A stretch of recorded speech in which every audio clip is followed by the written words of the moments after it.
ആദ്യ നയനത്തിന്റെ ഇന്നത്തെ കഥ മുഴുവനായിട്ടാണ് കേട്ടോ പറയുന്നത്.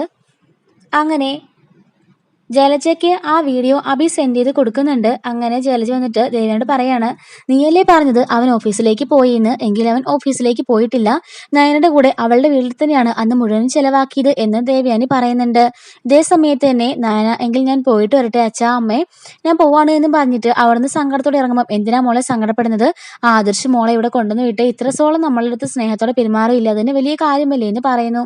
ഇതേ സമയത്ത് ജലജ ദേവനോട് പറയാണ്, നിന്നെ അവൻ വഞ്ചിക്കുകയാണ്, നിന്നോട് അവളെ സ്നേഹമില്ലാത്തതുപോലെ കാണിച്ചിട്ട് അവൻ അവളെ എന്ത് സ്നേഹത്തിലെ കാണുന്നത് നിനക്ക് കാണണമെന്നും ചോദിച്ചിട്ട് തെളിവ് ഞാൻ ഇപ്പോൾ കൊണ്ടുവരാമെന്നും പറഞ്ഞിട്ട് അബിയുടെ അടുത്തേക്ക് പോയിട്ട് പറയാണ്, ഇത് നമുക്ക് കിട്ടിയൊരു കച്ചിത്തുരുമ്പാണ്, എങ്ങനെയെങ്കിലും നയനെ ഇവിടുന്ന് അടിച്ച് പുറത്താക്കാനുള്ള അവസരമാണ്, ഇത് പാഴാക്കി കളയാൻ നമുക്ക് പാടില്ല.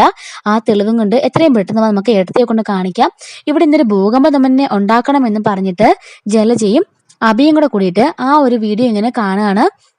എന്നിട്ട് നമുക്കിത് കൊണ്ടുപോയിട്ട് ദേവയുടെ കൊടുക്കാമെന്നും പറഞ്ഞിട്ട് ആ ഒരു ഫോണിലെടുത്ത ആ വീഡിയോ, അതായത് ആദ്യം നയനങ്ങളെ കൂടിയിട്ട് നയനയുടെ വീട്ടിൻ്റെ മുമ്പിലത്തെ ആ ചെളിയുണ്ടല്ലോ, ആദ്യം ഇങ്ങനെ ചവിട്ടി കുഴക്കുന്നത് കാണുന്ന ദേവേനി ആകെപ്പാടെ ഷോക്കായിട്ട് ദേവേന്റെ മുമ്പിൽ തല കുനിച്ച് നിൽക്കുകയാണ്. കാരണം ഇന്നലെ കൂടി ദേവേനി പറഞ്ഞല്ലേ ഉള്ളൂ, എൻ്റെ മോൻ നിന്റെ മോനെ പോലെയല്ല, അവിടെ പോവുക കൂടിയില്ല, അവിടെ നിന്നൊരു ഗ്ലാസ് വെള്ളം പോലും കുടിക്കില്ല എന്ന്. എന്നിട്ട് നയന ചെയ്ത ജോലിയെ ദേവേനെ കുറ്റപ്പെടുത്തി പറഞ്ഞ അതേ ജോലി തന്നെ ആദർശം ചെയ്യുമ്പോൾ ദേവയാനി ആകെപ്പാടെ അങ്ങ് നാണം കെട്ട് തല കുനിഞ്ഞ് ഇങ്ങനെ നിൽക്കുകയാണ് കേട്ടോ ചെയ്യുന്നത്. അപ്പൊ ജലജയുടെ മനസ്സിൽ ഭയങ്കരമായിട്ട് സന്തോഷമായി, എന്തായാലും ഇന്നിവിടെ എന്തെങ്കിലുമൊക്കെ നടക്കും, നയന ഈ വീടിന്റെ പുറത്താകും തന്നെ ഇങ്ങനെ ജലജ മനസ്സിൽ സന്തോഷത്തോടെ നിൽക്കുകയാണ്. ഇതേ സമയത്ത് തന്നെ ആയിരിക്കും അങ്ങോട്ടേക്ക് നയനെ കയറി വരുന്നത്. അപ്പോഴേക്കും ദേവനെ വിളിച്ചിട്ട് ആദർശനോട് പറയുകയാണ്, നീ എത്രയും പെട്ടെന്ന് വീട്ടിലേക്ക് വരണമെന്ന് പറയുമ്പോൾ എന്താ അമ്മയെ കാര്യം എന്ന് ചോദിക്കുകയാണ്. എനിക്ക് കുറച്ചൊരു അർജന്റ് വർക്കാടി ഒരു സ്ഥലം വരെ പോവാണെന്ന് പറയുമ്പോൾ, സാരമില്ല, സമയം 5 മണി ആയില്ലേ, സമയം 5-6 മണി ആയില്ലേ, സന്ധ്യ ആവാറായി, നീ എത്രയും പെട്ടെന്ന് വീട്ടിലേക്ക് വരണം, അത്യാവശ്യ കാര്യമാണെന്ന് പറഞ്ഞിട്ട് ദേവേനെ വീട്ടിലേക്ക് വിളിച്ചു ചേർത്താണ്. അങ്ങനെ നയനോട് ചോദിക്കുകയാണ്, നീ ആരെന്നാണ് വിചാരം, നീ പോയി മണ്ണ് കുഴച്ചൊന്നും കൂടാതെ എൻ്റെ മോനെ നീ പോയി ചെളി ചവിട്ടിപ്പിച്ചല്ലേ, ഞാൻ കണ്ടു എന്നും പറഞ്ഞിട്ട് ആ വീഡിയോ എടുത്ത് നയനെ കാണിക്കുന്നു. അപ്പോഴേക്കും നയന ആകപ്പാട് ഞെട്ടിപ്പോവാണ്, തൻ്റെ വീട്ടിൽ നടന്ന കാര്യം ആരാണ് വീഡിയോ എടുത്തത് ഇങ്ങോട്ടേക്ക് അയച്ചു കൊടുത്തെന്നൊക്കെ ഓർത്ത് നയനെ സങ്കടപ്പെടുകയാണ് കേട്ടോ. അപ്പോഴേക്കും ദേവേനെ നയനെ കുറേ കുറ്റം പറയുന്നുണ്ട്. ദേവേനെ ചോദിക്കുകയാണ്, നാണം ഇല്ലാത്തവള്, നീ നിന്റെ അമ്മങ്ങളെ കൂടിയിട്ട് എൻ്റെ മോളെ വശീകരിച്ച് എൻ്റെ മോനെ അവിടെ നിർത്താനാണോ നിന്റെയൊക്കെ പ്ലാൻ? അത് നടക്കില്ലടി, ഒരു കാലത്ത് നടക്കില്ല, എൻ്റെ മോനെ നിനക്ക് വിട്ടുതരില്ല, നീ നിന്റെ അമ്മയും പഠിച്ച് കള്ളികളാ, നിന്റെ ചേച്ചിയും എങ്ങനെയെങ്കിലും കൊട്ടാരത്തിലേക്ക് കയറി വന്ന് സുഖിച്ച് ജീവിക്കാന്നല്ല നിന്റെയൊക്കെ വിചാരം എന്നൊക്കെ പറഞ്ഞിട്ട് ദേവേനെ നയനെ കുറേ കുറ്റം പറയുന്നുണ്ട് കേട്ടോ. മുത്തശ്ശി പറയണ, ദേവേനി മതി നിർത്ത്, ആദർശോട് ഇഷ്ടപ്പെട്ടുകൊണ്ടല്ലേ അവൻ ആ ജോലി പോയി ചെയ്തത്, അതിന് നയനമോളെ മാത്രം നീ എന്തിനാ കുറ്റം പറയുന്നതെന്ന് ചോദിക്കുമ്പോൾ ദേവേനി പറയാണ്, ഇന്നേ വരെ ആദർശ് ഇങ്ങനെ എന്തെങ്കിലും ചെയ്തിട്ടുണ്ടോ അമ്മേ? ഇവള് രാവിലെ ബലം പിടിച്ച് അവളെ വിളിച്ചുകൊണ്ട് പോയതാ, എന്നിട്ട് അവനെ കൊണ്ട് കാണിച്ച് പണി കണ്ടില്ലേ, ഇവിടെ മഹാകള്ളിയാമ്മേ, എന്തും ചെയ്യാൻ മടിക്കില്ല എൻ്റെ മോനെ, ഇവന് എന്തെങ്കിലുമൊക്കെ ചെയ്ത് കളയും എന്നൊക്കെ പറഞ്ഞ് ദേവേനി വീണ്ടും എന്തൊക്കെയോ കിടന്ന് പറഞ്ഞുകൊണ്ടിരിക്കുകയാണ് കേട്ടോ. എന്നിട്ട് ദേവേനി പറയാണ്, ഇതിന് ക്ഷമയില്ല, ഒരിക്കലും ഞാനോട് മാപ്പ് തരില്ല എന്നൊക്കെ പറയുമ്പോൾ നയന ഇത്രയും നാളെ ഉള്ളിൽ അടക്കി വെച്ചിരുന്ന ആ വികാരങ്ങളൊക്കെ ഒറ്റയടിക്ക് അങ്ങ് പുറത്തിടാണ് കേട്ടോ. എന്നിട്ട് ചോദിക്കുകയാണ്, നിങ്ങളൊക്കെ ഒരു അമ്മയാണോ? സാധാരണ ഒരു മകൻ വിവാഹം കഴിച്ചാൽ ഒരമ്മയുടെ ഏറ്റവും വലിയ ആഗ്രഹമായിരിക്കും അവനും അവന്റെ ഭാര്യയും സന്തോഷമായിട്ട് ജീവിക്കണം, അവർക്കൊരു കുട്ടി ഉണ്ടായിരിക്കണം, ആ കുട്ടിയെ താലോലിക്കണം എന്നൊക്കെ ആയിരിക്കും ഓരോ അമ്മയുടെ ആഗ്രഹം. പക്ഷെ ഇവിടുത്തെ അമ്മ അങ്ങനാണോ എന്നൊക്കെ ദേവിനോട് ചോദിക്കുന്നുണ്ട്. ഞാൻ നേരായ മാർഗത്തിലൂടെ അല്ല വന്നേ, അതെനിക്കറിയാം, വന്ന കാലം തൊട്ടേ അമ്മേനെ എന്തൊക്കെ പറഞ്ഞിട്ടുണ്ട്, എങ്കിലും ഞാൻ എൻ്റെ അമ്മേനെ പോലെ തന്നെയാണ് അമ്മേനെ സ്നേഹിച്ചിരിക്കുന്നത്. ഇന്നേ വരെ ഒരു നിമിഷമെങ്കിലും സ്നേഹത്തോടെ അമ്മയോട് പെരുമാറിയിട്ടുണ്ടോ? അതൊന്നുമില്ല. സ്വന്തം മോനോടെങ്കിലും അമ്മയ്ക്ക് യഥാർത്ഥ സ്നേഹമുണ്ടെങ്കിൽ അമ്മ ഇങ്ങനെയൊക്കെ ചെയ്യുമോ? ഇപ്പോഴും അമ്മയുടെ ആഗ്രഹം ഒന്നേ ഉള്ളൂ, അമ്മയുടെ മോൻ എപ്പോഴും അമ്മയുടെ കാൽച്ചൂട്ടിലായിരിക്കണം, അമ്മ പറഞ്ഞതനുസരിച്ച് അമ്മയുടെ കീഴിൽ എന്നും അമ്മയുടെ അടിമയായിട്ട് ജീവിക്കണം, അത് മാത്രമേ ഉള്ളൂ അമ്മയുടെ ആഗ്രഹം എന്നൊക്കെ നയന വിളിച്ചു കൂവാണ് കേട്ടോ. എന്നിട്ട് നയന പറയാണ്, സത്യത്തില് നിങ്ങൾ തന്നെയാണോ ആ മകനെ പ്രസവിച്ചത്?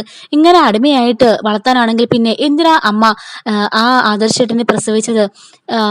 എനിക്ക് ഒരു കാലത്തും ഒരു സ്വൈര്യം കിട്ടില്ല എന്നൊക്കെ പറഞ്ഞ് ദേവയാനി ഇങ്ങനെ കുറ്റം പറയുന്നത് കേട്ടുകൊണ്ട് ആദ്യം അങ്ങോട്ടേക്ക് കയറി വരികയാണ് കേട്ടോ.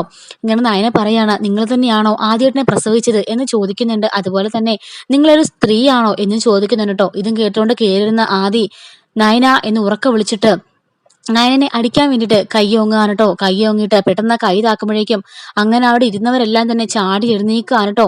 അപ്പോഴേക്കും ആദർശ് നയനെ കൈ ഇങ്ങനെ ഉയർത്തിയിട്ട് അടിക്കാതെ തിരിച്ച് അവളുടെ കയ്യെ പിടിച്ച് വലിച്ചുകൊണ്ട് അവിടുന്ന് ഇറങ്ങി പോവാണ്.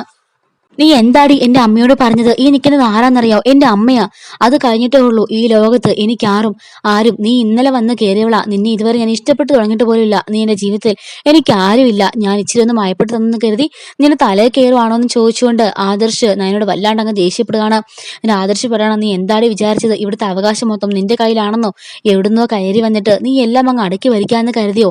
എന്നെ സഹിതം നീ ഭരിക്കാമെന്ന് കരുതിയോ എന്ന് ചോദിച്ചിട്ട് നയനെ കയ്യെ പിടിച്ചുകൊണ്ട് അനന്തപുരിയിൽ നിന്നും വലിച്ചെറിച്ചുകൊണ്ട് പോകാൻ കേട്ടോ. അപ്പൊ ഈ സമയത്ത് അവിടെ മുത്തശ്ശനുണ്ട്. തമിഴിന്റെ ബേസ് ചെയ്തിട്ടാണ് ഈ കഥ പറയുന്നത്. അങ്ങനെ ആ സമയത്ത് അവിടെ മുത്തശ്ശൻ ഉണ്ടായിരുന്നു. അങ്ങനെ മുത്തശ്ശൻ ആദ്യം വേണ്ട എന്ന് പറഞ്ഞിട്ടുണ്ടെങ്കിൽ പോലും അതൊന്നും കേൾക്കാൻ കൂട്ടാക്കാതെ ആദർശ് നയനെ പിടിച്ചിറക്കി അനന്തപുരിയുടെ പുറത്തോട്ട് ഇങ്ങനെ തള്ളിയിട്ട് പറയുകയാണ്, ഇനി നിനക്കിവിടെ ഒരു സ്ഥാനമില്ല. എന്റെ മനസ്സിലും ആനന്ദപുരിലും ഒരു സ്ഥാനമില്ല. ഇനി മേലാൽ നീ ഈ പടിക്ക് അകത്തേക്ക് കയറരുത് എന്നും പറഞ്ഞിട്ട് നയനനെ കൊണ്ടേ പുറത്തേക്ക് തള്ളിയിട്ട് ആദർശ് കയറി പോവാണ് ചെയ്യുന്നത്.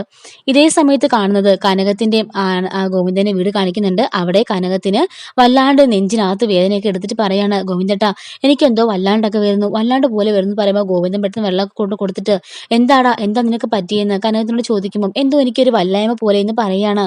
ഇതേ സമയത്ത് മൂർത്തി ഭാര്യയോട് പറയാണ്, നമ്മൾ ഇവിടുന്ന് ഇറങ്ങേണ്ട സമയം അതിക്രമിച്ചു കഴിഞ്ഞു. കാരണം നമ്മളുടെ വാക്കിനൊന്നും ഇവിടെ യാതൊരു വിലയുമില്ല. അല്ലെങ്കിൽ എന്റെ മുമ്പിലൂടെ അവൻ അവളെ ഇങ്ങനെ വലിച്ചഴിച്ചുകൊണ്ട് പോവില്ലായിരുന്നു എന്ന് പറയുന്നുണ്ട്. ഈ ഒരു കാഴ്ച കണ്ട് ജലജയും നവിയും ഭയങ്കര സന്തോഷിച്ചിരിക്കുകയാണ് കേട്ടോ. സ്വന്തം അനിയത്തിനെ ഇതുപോലെ പടിയിറക്കി വിട്ടിട്ട് പോലും നവ്യ അവിടെ സന്തോഷം നിൽക്കുകയാണ്. അവൾ ഇറങ്ങി പോയില്ല എന്നോർത്ത് തന്റെ മകൻ തനിക്ക് വേണ്ടി ഇത്രയൊക്കെ ചെയ്തല്ലോ എന്നോർത്ത് ദേവ്യാനിയുടെ മുഖത്ത് ജലജ നോക്കി പുജ്യഭാവത്തോടെ നിൽക്കുന്നു. അതുപോലെ തന്നെ ഞാൻ ജയിച്ചു എന്ന അർത്ഥത്തിലും ദേവിനെ നിൽക്കാണ് കേട്ടോ. അപ്പോഴേക്കും മുത്തശ്ശൻ പറയാണ്, ഞാൻ പറഞ്ഞത് ഇവിടെ ആർക്കും കേൾക്കാൻ കഴിയില്ലെങ്കിൽ ഞാൻ ഇവിടെ നിൽക്കുന്ന അർത്ഥമില്ലെന്ന് പറയുമ്പോൾ ആദർശ് പറയണം, മുത്തശ്ശ ഈ ഒരു കാര്യത്തിൽ മാത്രം വാശി പിടിക്കരുത്. കാരണം ഇതെനിക്ക് താങ്ങാനാവില്ല. എന്റെ അമ്മേനാണ് അവൾ കുറ്റം പറഞ്ഞത്. അത് കേട്ടപ്പോൾ എല്ലാവരും മിണ്ടാതെ നിന്നില്ലേ? പിന്നെ അവളെ ഇറക്കി വിട്ടപ്പോൾ മാത്രം എന്തിനാ എല്ലാവരും വേണ്ടി തിരിച്ച് സംസാരിക്കുന്നത് എന്ന് ആദർശ് ചോദിക്കുന്നു. ഇത്രയും നേരം അവളെന്റെ അമ്മയെക്കുറിച്ച് ഇത്രയും മോശമായിട്ട് സംസാരിച്ചിട്ടും ഇവിടെ ഒരു മനുഷ്യർ പോലും എന്റെ അമ്മയ്ക്ക് വേണ്ടി സപ്പോർട്ട് സംസാരിച്ചില്ല. എന്നാൽ അവളെ പുറത്താക്കിയപ്പോൾ മാത്രം എല്ലാവർക്കും സംസാരിക്കണമല്ലേ, ആരും മിണ്ടണ്ട എന്ന് പറയുന്നു. അനിയാണെങ്കിൽ പറയാണ്, ഏട്ടാ ഇങ്ങനൊന്നും ചെയ്യരുതെന്ന് പറയുമ്പോൾ മിണ്ടരുത്, നീ അവനെ സപ്പോർട്ട് ചെയ്യുന്നെന്ന് പറഞ്ഞിട്ട് ആദർശ് അനിയെ വഴക്ക് പറയുന്നുണ്ട് കേട്ടോ. അങ്ങനെ മുത്തശ്ശന്റെ വാക്ക് പോലും കേൾക്കാതെ നയനെ ആദർശ് കൊണ്ട് വെളിയിൽ തള്ളുകയാണ്. ഇത് കണ്ടിട്ട് എനിക്ക് സഹിക്കാൻ കഴിയുന്നില്ല കേട്ടോ. തമിഴിലാണെങ്കിൽ ഈ സമയത്ത് നല്ല മഴയൊക്കെ പെയ്യുന്നുണ്ട്. അങ്ങനെ മഴയത്ത് കുട പോലും ഇല്ലാതെ നയന നിൽക്കുന്നുണ്ട്. സഹിക്കാൻ വയ്യാതെ അനിയാണെങ്കിൽ കുടയുമായിട്ട് നയനയുടെ അടുത്തേക്ക് ചെല്ലുന്നുണ്ട്. എന്നാൽ നയന പറയാണ്, അവർക്കുള്ളത് സങ്കടം നിനക്ക് എന്തിനാ അനി, അതുകൊണ്ട് ദയവ് ചെയ്ത് നീ ഇവിടുന്ന് പോ എന്നും പറഞ്ഞിട്ട് നയന ദേഷ്യപ്പെടുന്നുണ്ട്. ഞാൻ എന്ത് തെറ്റാ അനി ചെയ്തത്? ഞാൻ പറഞ്ഞതെല്ലാം അനി കേട്ടതല്ലേ? ഞാൻ എന്തെങ്കിലും തെറ്റ് ചെയ്തോ? എന്റെ വീട്ടിലേക്ക് പോകുന്നത് ഇത്ര വലിയ കുറ്റമാണോ? ഞാൻ എന്ത് തെറ്റാ ചെയ്തത്? അദ്ദേഹം എന്നെ ഇങ്ങനെ കൊണ്ട് പുറത്താക്കാൻ മാത്രം ഞാൻ എന്ത് ചെയ്തു എന്നൊക്കെ ചോദിച്ച് നയന വീണ്ടും വീണ്ടും അത് തന്നെ പറഞ്ഞ് കരഞ്ഞോണ്ടിരിക്കാൻ കേട്ടോ. അപ്പൊ അനി പറയാണ്, ഏട്ടത്തി ദയവ് ചെയ്ത് അകത്തേക്ക് കയറി വന്ന് പറയുമ്പോൾ വരില്ല അനി, എന്നെ ഇവിടെ കൊണ്ട് നടതള്ളിയതല്ലേ അദ്ദേഹം, അയാൾ തന്നെ വന്ന് വിളിക്കാതെ ഞാൻ അങ്ങോട്ടേക്ക് കയറി വരില്ല എന്ന് പറയുമ്പോഴേക്കും അനി പറയാണ്, ഏട്ടത്തി ഭയങ്കര മഴയാണ്, അല്ലെങ്കിൽ ഈ കൊടയെങ്കിലും ഒന്ന് പിടിക്കുക എന്ന് പറയുമ്പോൾ നയന വേണ്ടെന്നല്ലേ അനി പറഞ്ഞത്, ദയവ് ചെയ്ത് ഇതും കൊണ്ടൊന്ന് കയറി പോവാനി എന്ന് പറഞ്ഞിട്ട് നയന വീണ്ടും ദേഷ്യപ്പെടുകയാണ്. അങ്ങനെ വേറെ നിവൃത്തിയില്ലാതെ അനി ആ കുടയും കൊണ്ട് അകത്തേക്ക് കയറി പോന്നു. ഇതേ സമയത്ത് ആദർശാണെങ്കിൽ റൂമിൽ പോയിട്ട് ഇങ്ങനെ ആകെപ്പാടെ ആ സീനൊക്കെ ഓർത്ത് കലിപ്പിച്ച് ഇങ്ങനെ മുറി തന്നെ ഇരിക്കുകയാണ് കേട്ടോ. അപ്പൊ ഇതിന്റെ ബാക്കി കഥ എന്താണെന്നുള്ളത്, എങ്ങനെയാണ് ഇതിന്റെ ബാക്കി സംഭവബഹുലമായ ഒരുപാട് ട്വിസ്റ്റുകളൊക്കെ നടക്കുന്നുണ്ട്, അതെങ്ങനെയാണ് ഇവളകത്തേക്ക് കയറാൻ പോകുന്നതെന്നും എന്തൊക്കെയാണ് അടുത്ത് സംഭവിക്കാൻ പോകുന്നതെന്നൊക്കെ ഉള്ളത് അടുത്ത വീഡിയോയുടെ കാണാം കേട്ടോ. ഉച്ചകഴിഞ്ഞ് ഞാൻ വീഡിയോ അപ്ലോഡ് ചെയ്യുന്നതായിരിക്കും കൺഫേം ആയിട്ട്. അപ്പോൾ അത് മിസ്സാവാതെ കാണണം. അതുപോലെ തന്നെ വൈകുന്നേര സമയങ്ങളിലെ കംപ്ലീറ്റ് ആയിട്ടുള്ള ഒരു എപ്പിയുടെ റിവ്യൂ വരുള്ളൂ. അപ്പോൾ ആ സമയത്ത് നമ്മൾ കംപ്ലീറ്റ് ആയിട്ട് റിവ്യൂ ഇടുന്നതായിരിക്കും കേട്ടോ. അപ്പോൾ ഇത് നമ്മൾ തമിഴിനെ ബേസ് ചെയ്തിട്ടാണ് പറയുന്നത്. അപ്പോൾ ഇതിൽ നിന്ന് ചെറിയ ചെറിയ വ്യത്യാസങ്ങളൊക്കെ ഉണ്ടായേക്കാം. അതൊക്കെ നിങ്ങൾക്ക് തമിഴ് കാണുമ്പോൾ മനസ്സിലാവും. അപ്പം ചാനൽ സബ്സ്ക്രൈബ് ചെയ്ത് സപ്പോർട്ട് ചെയ്യണേ. Thanks for watching.